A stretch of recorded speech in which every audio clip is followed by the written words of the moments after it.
के निकलो, इंसानियत को जो व्यक्ति पहचान देश में बन चुका है, ऐसे राष्ट्रीय अध्यक्ष जी आए और आप सबको संबोधित करें। माननीय राष्ट्रीय अध्यक्ष जी। भाई कविता कितने साल पुरानी हो गई? ये लेकिन ये सबसे अच्छी है, लिखी तो आप परसों हमने।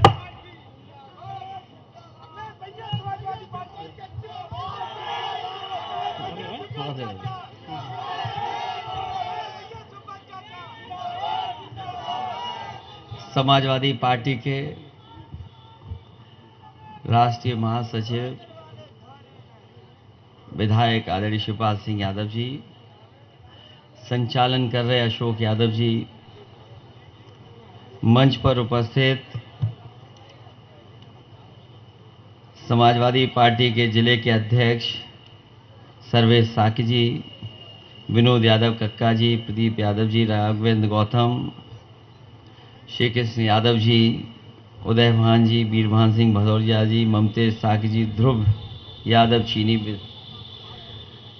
जयराज यादव जी, वीरपाल जी, रामवीर जी, सत्यन, गीतम सिंह जी, सत्यवान, सुरेश यादव, लोकदल, आशु यादव, अंशुल और बहुत बड़ी संख्या में हमारे सभी समाजवादी नेता और यहाँ के सभी हमारे आदरणीय बुजुर्ग, किसान भाई, नौजवान साथी, पत्रकार बंधुओं, मैं सबसे पहले विधानसभा जसवंत नगर, ताखा और आसपास के सभी कार्यकर्ता साथियों का बहुत बहुत धन्यवाद और आभार प्रकट करता हूं।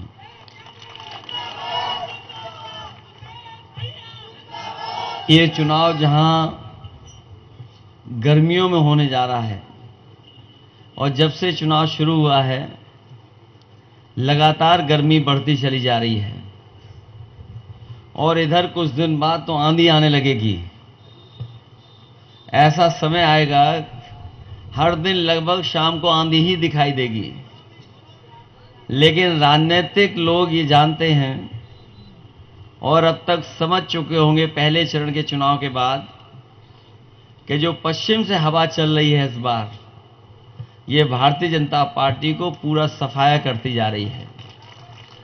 हालांकि पिछली बार भी जब गठबंधन था उसमें भी हम लोगों ने बहुत सीटें जीती थी, सबसे ज्यादा सीटें गठबंधन ने जीती थी जब पिछली बार गठबंधन हुआ था जिस दल से। उसके बाद इस बार भी गठबंधन है, न केवल उत्तर प्रदेश में गठबंधन है, देश के पैमाने में भी गठबंधन है। और देश के पैमाने में जो गठबंधन बना है, हम और आप लोग तो इंडिया गठबंधन बोल रहे हैं, लेकिन जो हमारे विरोधी लोग हैं वो कहो अंग्रेजी भी ठीक से नहीं बोलते हैं या वो जानबूझ करके बोलना नहीं चाहते हैं। उनके मुंह से आपने कभी भी इंडिया गठबंधन नाम नहीं सुना होगा, वो इंडी गठबंधन बोलते हैं। मुझे तो ये समझ में नहीं आ रहा कि जितने लोग हैं पढ़े लिखे थोड़े बहुत हैं, INDIA इंडिया होता है और पता नहीं बीजेपी के लोगों को कहां से समझ में आ रहा है कि ये इंडी है, इंडिया नहीं है। और जिस तरीके से पहले चरण से जो भाषण बदला है, आज भी अखबारों में पढ़ा होगा आपने बीजेपी के नेताओं के जो भाषण हुए हैं और जो स्टेटमेंट छपे उनके, उससे लग रहा है कि रुझान आने लगा है चुनाव का। पहले चरण ने ही रुझान दे दिया है चुनाव का कि इस बार किसान, गरीब, नौजवान, अल्पसंख्यक भाई सब मिलकर के भारतीय जनता पार्टी के खिलाफ खड़े हैं। ये जो एनडीए चिल्ला रहे थे, पीडीए परिवार ने इनके पूरे होश उड़ा दिए हैं। पहले चरण से ही जो मतदान हुआ है उससे इंडिया गठबंधन का भविष्य दिखाई दे रहा है और भारतीय जनता पार्टी बहुत जल्दी इतिहास बनने जा रही है। इनका जो झूठ है वो सब समझ चुके हैं। ऐसा कोई आम नागरिक नहीं बचा जो इनका झूठ ना समझ लिया हो। अभी तक जो भी उन्होंने भाषण दिए हैं और अपने मैनिफेस्टो में जो बातें रखी हैं वो सब झूठ थी। जो उतरना चाहिए था जमीन पर वो उतार नहीं पाए।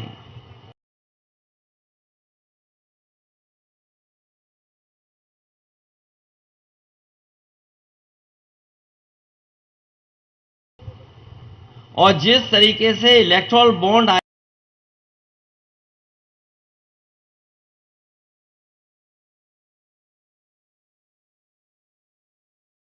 हैं, हम आप लोग भी कभी कभार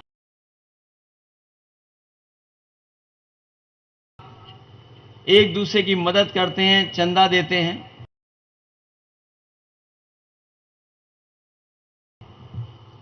बहुत सारे साथी होंगे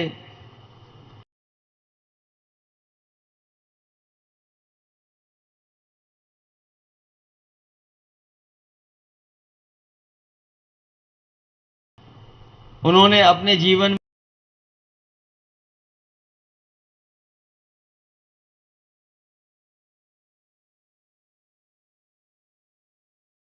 चंदा दिया होगा। चंदा 5 रुपए हो सकता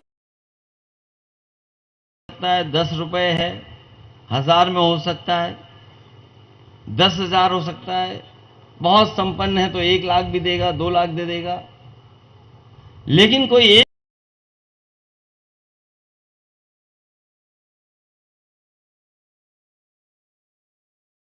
1,000 करोड़ नहीं देगा, 600 करोड़ नहीं देगा, 500 करोड़ नहीं देगा। बीजेपी के लोगों ने जो चंदा लिया, ये चंदा कहना ही गलत है।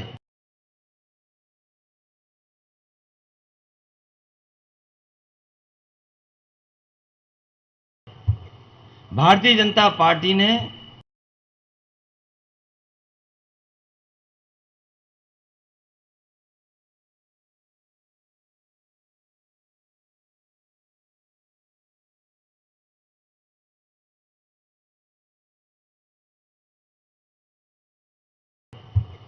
भारतीय जनता पार्टी ने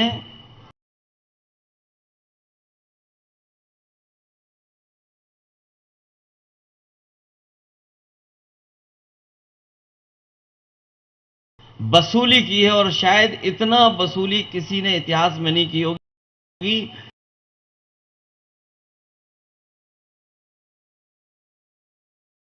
जितना भारतीय जनता पार्टी के लोगों ने वसूली की है। वो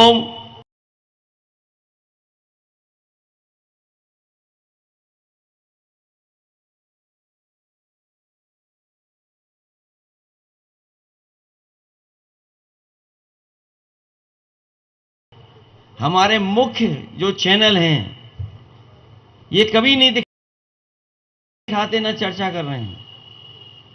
ये जो बड़े बड़े चैनल हैं या अखबार है, उन्होंने एक आध बार चर्चा तो की होगी, लेकिन उसके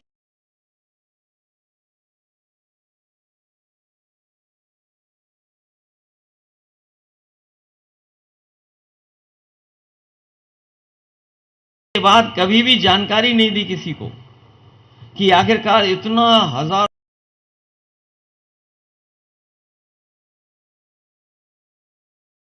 करोड़ का चंदा कैसे बीजेपी ने ले लिया। और जो बात खुल करके आई है वो यही बात खुल करके आई है कि ईडी, सीबीआई, इनकम टैक्स, ये 3 डिपार्टमेंट हैं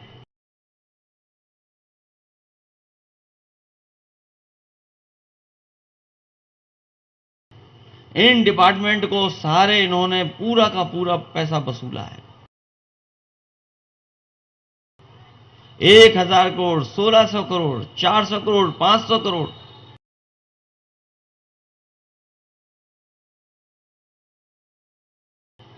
और इन बीजेपी वालों ने हमें और आपको जिनसे वैक्सीन लगवाई थी उस वैक्सीन कंपनी को भी नहीं छोड़ा, उससे भी चंदा वसूल लिया।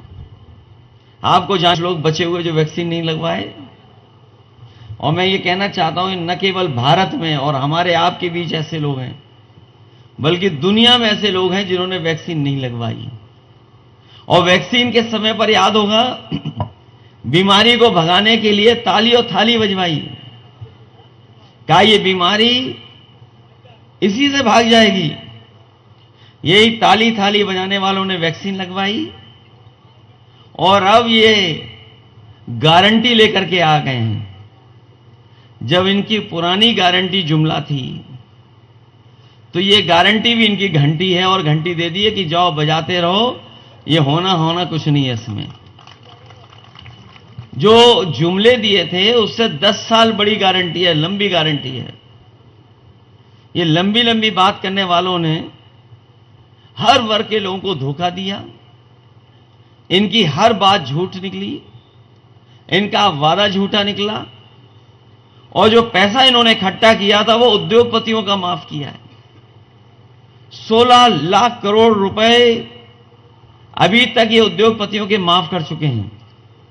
जो बड़े बड़े संपन्न लोग हैं, जो ताकतवर लोग हैं, जिन्होंने इनका साथ दिया, उनका इन्होंने चंदा माफ किया, इनका कर्ज माफ किया। और वो वही उद्योगपति हैं, इसमें कई ऐसे उद्योगपति हैं जिनका कर्ज माफ किया, बैंकों से और कर्ज दिलवाया और उन्हीं कंपनियों से इन्होंने चंदा ले लिया। और उसका परिणाम यह है कि आज हमें महंगाई का सामना करना पड़ रहा है। हम आपको भरोसा दिलाते हैं और इंडिया गठबंधन ने भरोसा दिलाया है कि जहां एमएसपी की गारंटी, एमएसपी का कानूनी अधिकार, वहीं अपने किसानों का भी कर्ज माफ करने का काम आने वाले इंडिया गठबंधन की सरकार में होगा। यहां जो कर्ज लेने वाले भी किसान हमारे आसपास होंगे, वो बहुत बड़ा कर्ज नहीं होगा उन पे बैंकों का, लेकिन बीजेपी के लोगों ने उन्हीं का कर्ज माफ किया जिन्होंने 5 करोड़ से ऊपर का कर्ज लिया। अगर वो मदद करना चाहते तो गरीब लोग जिन्होंने कम कर्ज लिया उनका भी माफ कर सकते थे, लेकिन उन्होंने जो पैमाना तय किया वो ये किया कि कर्ज उन्हीं लोगों का माफ होगा जिनने 5 करोड़ से ज्यादा का कर्ज लिया है। यहां कोई होगा ही नहीं ऐसा जिसने 5 करोड़ से ऊपर कर्ज लिया हो। यहां तो सब कम कर्ज वाले हैं, लाखों वाले हैं।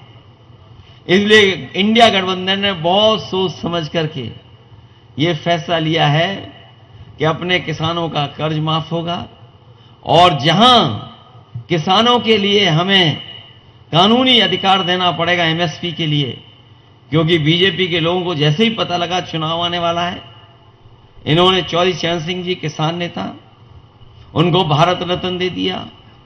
स्वामीनाथन कमीशन जिसके तहत किसानों को बहुत कुछ मिलता, जिसको कमीशन बनाया गया था और कमीशन की सिफारिशें ये थी कि ये लागू हो जाएं। अगर वो लागू हो जाएंगी तो हमारा किसान खुशहाल हो जाएगा, लेकिन इस सरकार ने कभी लागू नहीं होने दिया और जानबूझ करके चुनाव से पहले उन्हें भी भारत रत्न दे दिया, केवल इसलिए कि किसानों को गुमराह कर सकें, किसानों से कुछ वोट ले सकें। लेकिन इस बार मैं जानता हूं जो मन बनाया है लोगों ने कि भारतीय जनता पार्टी के खिलाफ मतदान होने जा रहा है। और न केवल यहां बल्कि जहां से भी खबरें मिल रही हैं, सब जगह भारतीय जनता पार्टी के खिलाफ और इंडिया गठबंधन के पक्ष में वोट डलने जा रहा है, सब के सब इकट्ठे होकर के। जहां किसान दुखी रहा, वहीं नौजवानों का आपने देखा होगा बड़े पैमाने पे नौजवान बेरोजगार हो गया और 90% नौजवान के हाथ में न नौकरी है न रोजगार है। केवल ब्याह नहीं निकला तुम्हारा 1/3 जीवन खत्म हो गया। ये तो ब्याह तो अलग बात है, नौकरी मिल जाएगी तो ब्याह भी हो जाएगा। समाजवादियों की सरकार बनेगी तो रोजगार नौकरी का कुछ इंतजाम होगा तो ब्याह भी हो जाएगा तुम्हारा, और बिना नौकरी के तो ब्याह होना संभव नहीं है। तो सोचिए आप, केवल ब्याह और शादी का सवाल नहीं है। दुख की बात यह है कि इनके 10 साल में और उत्तर प्रदेश की सरकार में लगभग 7 साल हो गए, हमारे नौजवानों की 1/3 जीवन ऐसे ही चला गया। सोचिए 1/3 जीवन जाना, 10 साल खो देना, और 10 साल बाद भी नौकरी मिलेगी कि नहीं मिलेगी।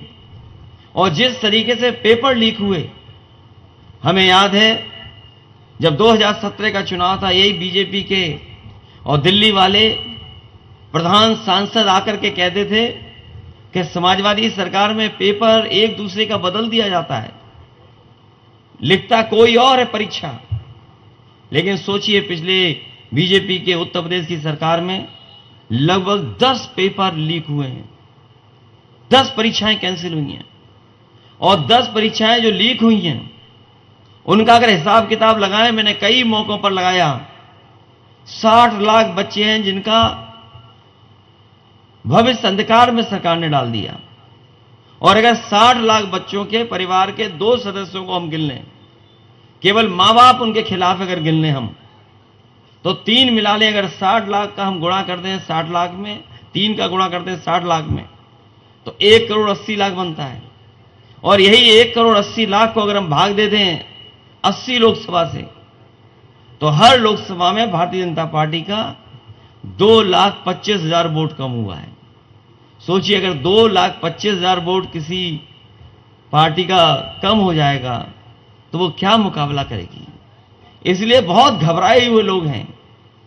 इन्हें न केवल किसान बल्कि नौजवान भी पूरी तरीके से तैयार हैं इन्हें हटाने के लिए। हमें उम्मीद है महंगाई से लेकर के तमाम सवालों को देखते हुए समझते हुए इनको खिलाफ मतदान कर करके आप लोग हटाने का काम करेंगे। ये इलाका तो वो है जहां समाजवादी पार्टी को हमेशा वोट मिलता है। और हम देख सकते हैं बहुत सारे अपने पुराने लोग दिखाई दे रहे हैं,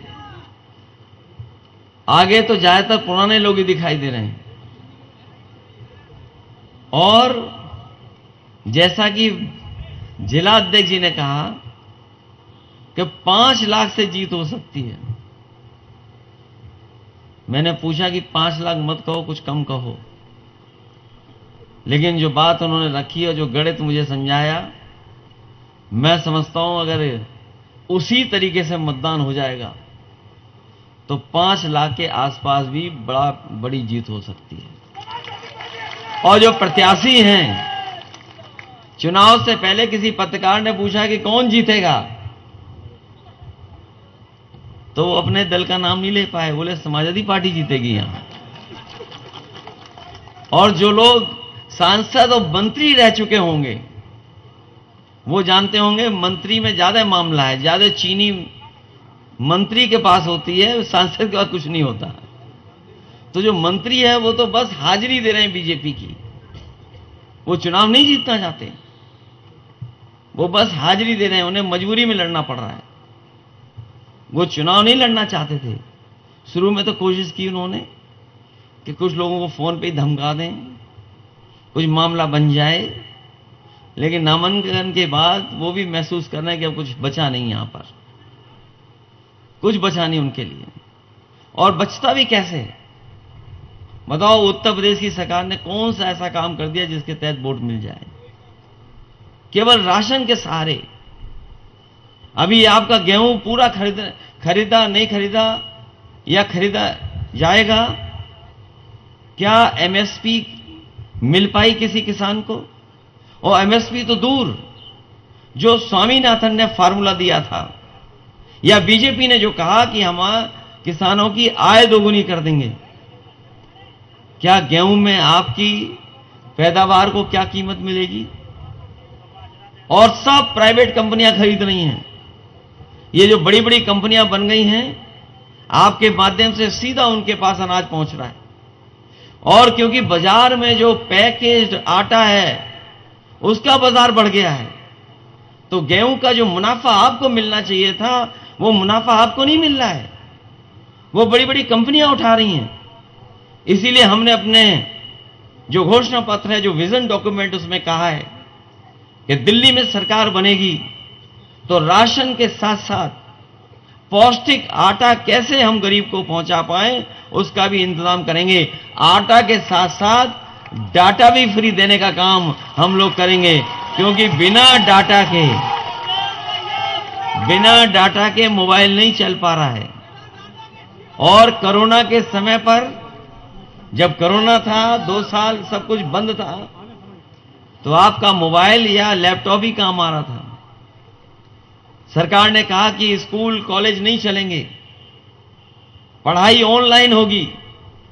ये जो ऑनलाइन व्यवस्था थी, ये गरीब परिवारों में ऑनलाइन परीक्षा नहीं हो पाई, ना पढ़ाई हो पाई, क्योंकि उनके पास ना इंटरनेट था, ना मोबाइल था, ना कंप्यूटर था। उनका सालों साल बर्बाद हो गया। लेकिन जो संपन्न लोग थे, उनके घर परिवार में बच्चों ने पढ़ाई की ऑनलाइन, क्योंकि उनके पास लैपटॉप था या मोबाइल थी या इंटरनेट था। इसलिए आज बहुत सी चीजें ऑनलाइन हैं, बहुत सी सुविधा आपको मोबाइल के माध्यम से या बहुत सारी जानकारी आपको मिल जाती है, सरकारी जानकारी या जो सरकारी जितनी भी व्यवस्थाएं हैं, सब धीरे धीरे कंप्यूटर पे जा रही हैं।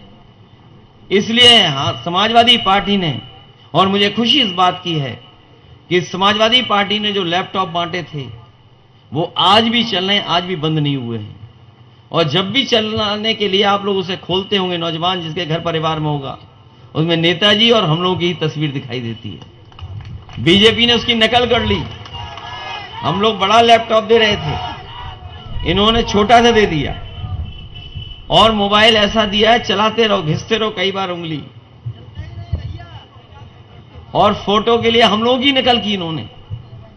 इसलिए हम लोगों ने तय किया है, पौष्टिक आटा, जिस तरीके से संपन्न परिवार के लोग शहरों में पैकेज्ड आटा खा रहे हैं या वो ले सकते हैं, संपन्न है तो अफोर्ड कर सकते हैं, खरीद सकते हैं, तो हमारे गरीब परिवारों में भी पौष्टिक आटा पहुंचे और साथ ही साथ डेटा फ्री मिले, जिससे कि उनका मोबाइल या कंप्यूटर चल सके और पढ़ाई कर सके। अभी कुछ दिन पहले मुझे जानकारी मिली कि अमेरिका में भी कई शहर हैं जो लैपटॉप बांट रहे हैं, और वो लैपटॉप उन परिवारों तक पहुंचा रहे हैं जो गरीब परिवार है, जो खरीद नहीं सकते। तो सोचिए, हम लोगों ने 7 साल पहले बांट दिए थे, आज अमेरिका भी बांट रहा है। और अभी प्रधानमंत्री जो बिल गेट्स से मिल रहे थे, उन्होंने भी कहा कि जिस तरीके से भारत आगे बढ़ रहा है, देश आगे बढ़ रहा है, जो खाई पैदा करेगी टेक्नोलॉजी के माध्यम से जो खाई पैदा होगी, उसकी भरपाई कैसे होगी? और भरपाई तभी संभव है जब हम अपने गरीबों को भी वही सुविधा दें जो गरीब अमीरों को सुविधा शहरों में मिल रही है। आज तो गांव-गांव अगर इंटरनेट पहुंचा है, उसका योगदान अगर किसी का है तो वो समाजवादियों का है, क्योंकि जियो की लाइनें या प्राइवेट लाइनें उसी समय बिछाई गई थी जब समाजवादी सरकार थी।